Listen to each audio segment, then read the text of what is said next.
Emily's fingers gently stroked the painting hanging on the wall, which showed her sketching scenes on the streets of Paris. At that time, she always carried a drawing board on her back and shuttled through Montmartre, using her brush to record every moment that moved her heart now. Those paintings are lying quietly in the box in the attic. Along with her dreams, the sunlight outside the window shone on her slightly graying temples. 52-year-old Emily has become accustomed to this peaceful life, in this small apartment in the suburbs of London. She has spent the longest 20 years of her life. Every morning, she would make herself a cup of black tea, sit in a rocking chair by the window, and look at the roses blooming in the garden downstairs. It was an ordinary afternoon. When Emily was tidying up the attic, she accidentally turned out the unfinished painting. On the canvas, the young self was concentrating on depicting the outline of Notre Dame de Paris. The sunlight shone through the rose window onto her drawing board, reflecting colorful light and shadow.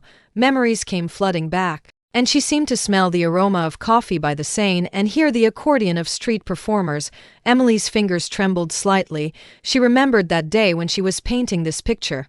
She received the news that her mother was seriously ill. She put down her brush and hurried back to London, and never went back again.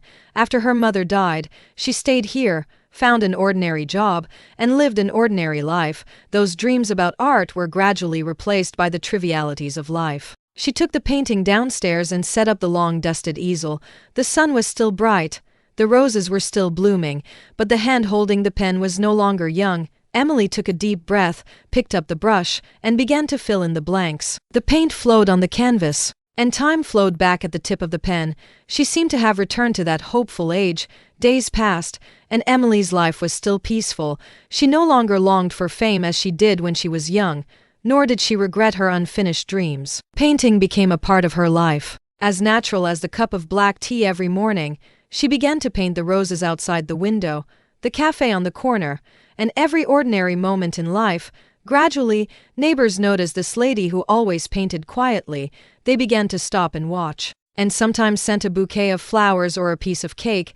Emily accepted with a smile, but never took the initiative to talk to people.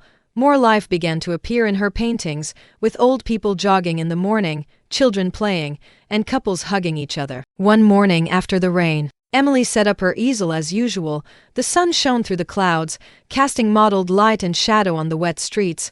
She focused on depicting this scene and did not notice the crowd gradually gathering behind her.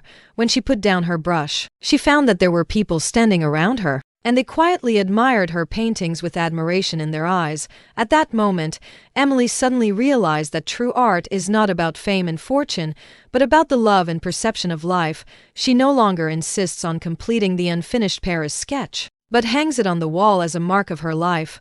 Now she prefers to use a brush to record the beauty in front of her. Emily continues her life, painting, drinking tea, and taking care of the garden. Her paintings gradually become famous in the community, but she always maintains that indifference. Someone asked her why she didn't hold an exhibition.